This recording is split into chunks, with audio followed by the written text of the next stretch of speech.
Hi, this is Larry Jordan from HDFilmTools.com.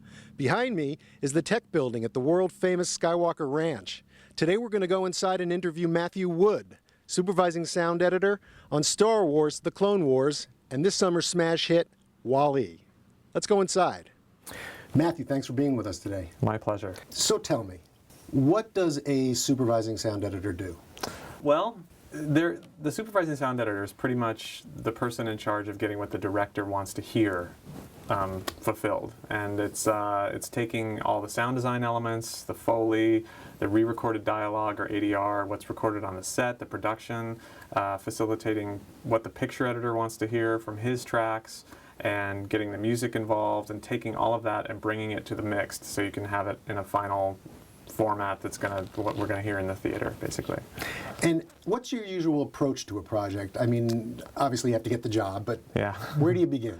Well, you start with a script, usually, and I usually go through the script. The first thing I do is I'll read it, annotate anything I think sounds like it would be something to be interesting to have with sound. And then I'll usually go, and we have a big stable of editors here at Skywalker Sound, and I'll go and crew up with people that I've usually worked with before, depending on what kind of project it is. And you meet with the director and picture editor, and usually the first interface is usually the picture editor, because they've been working with the director so long and they know what the director wants to hear. You know, they can translate to you better, to the sound guy, you know, exactly what the director's looking for. And then you do meet with the director, of course, and go over the very specific sound design elements. How have things changed since you got in the business? What, about 15? Yeah, I started out here at Skywalker Sound actually last week, 18 years ago. Oh, hey. Yeah. So, congratulations. I started out here as a teenager. I was 17, and it was right when we were starting the digital editorial process for sound. I worked on the development team of the SoundDroid program, which George was developing to do nonlinear digital editing for film. And I sort of got my training on the Young Indiana Jones Chronicles, which is every element of the soundtrack we were doing digitally. And MAG was still going at the time here, so I got to learn from the people, the masters of MAG, and actually get to teach them something too about computers and digital. So it was a really nice sort of symbiotic relationship. Complementary, yeah. So could you tell me who some of your mentors were at that time? Well, my main one is Ben Burtt, and I've worked with him for pretty much the entirety of being out here, and now we supervise films together. And he has such a creative mind, and as far as the sound designer is concerned, and he's also very scientific in nature, so we can talk tech, which I think is very important.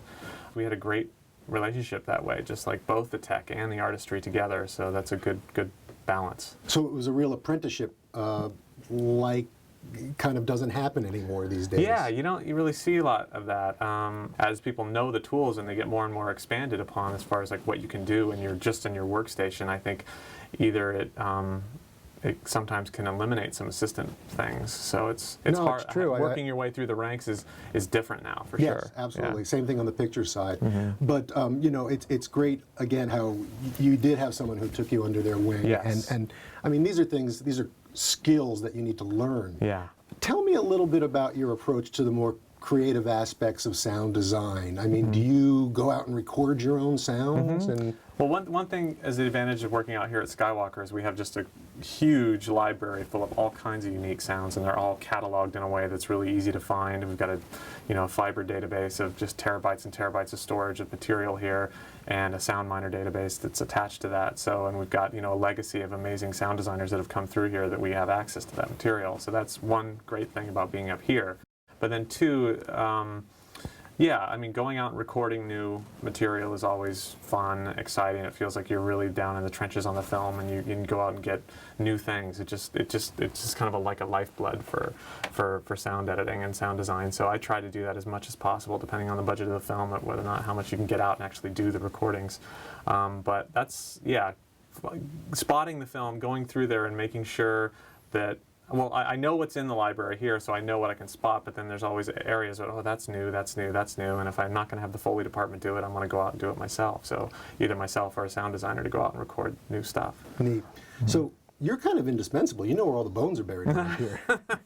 Yeah, I've been here for a while now, so yes, I do. I know where a lot of things. Call at 3 o'clock in the morning. Matt, where's that? Yeah, that's been fun. I mean, I love Skywalker Sound working out here. It's just, George has created an amazing facility for us to use, and we've had a lot of great films come through here. And people there's sort of a special quality when you come up here too, because it's Northern California. We're sort of out of the rat race of filmmaking down in LA, and it's you walk outside into like a vineyard and a lake, and you can kind of clear your head of everything except just the film you're working on. So, people are fairly mellow up here, but we get the job done just the same way. So it's yeah, absolutely.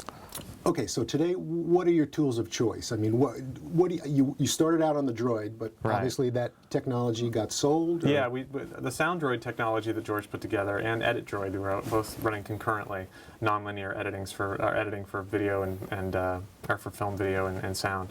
Basically, that technology got sort of absorbed into Avid. We had a partnership with Avid at one point, and that technology got given to them, and then that came back in the form of, I think, Audio Vision. Yeah. But anyway, that technology went to Avid, and then we used out here at Skywalker, we had the Studio Frame for a little while for audio editing, but now it's pretty much Pro Tools. I think like Episode 1, we started on that, Star Wars Episode 1 in like 1997. I think that was the first show we did out here. It was all Pro Tools. Every element of the production, or every element of the sound post-production was done in Pro Tools. So that's my favorite. That's what you work on Yeah, now. that's what we work out here now. And like for instance, even this room. I mean, this is an Icon D-Command or D-Control console for Pro Tools, and it's just a whole other paradigm of how we use Pro Tools as our control surface and mixer now. And so Right. a lot of the shows that I've worked on, we've done that, or we've had a hybrid. We'll have some elements will be on the D-Control and others will be on our DFC mixer, but Pro Tools is definitely my favorite tool of choice. Cool, and obviously Pro Tools has a huge catalog of plugins and complementary products. Do those things make your job a lot more fun? Any particular plugin or tool that you use that? Yeah, well, we have a huge complement of plugins out here at Skywalker that we use, but I'm partial to the Waves Diamond Bundle. I use Sound Toys, all their TDM stuff. Yeah, I mean, I have, like for instance, the show that I'm working on right now, which is the Clone Wars, the Star Wars Clone Wars. So, like most of the characters, alien characters, have some form of processing on their voice to either make them sound robotic or like they're breathing through a weird tube, or they're like lower in pitch or higher in pitch. And so most of that stuff's done with the Waves bundle. But I love that you can save the settings and because a lot of what we do, like we have 27 different versions of 27 different languages of our show that we work on. So I have to be able to hand a template out to each language and Wow. say, remix this now and make every single person on all 27 languages sound like a battle droid. So Wow. just like the uniformity, I think, with Pro Tools, the fact that so many people use it now, it makes it easy to just share that kind of information so that no one has to reinvent the wheel every time. Right.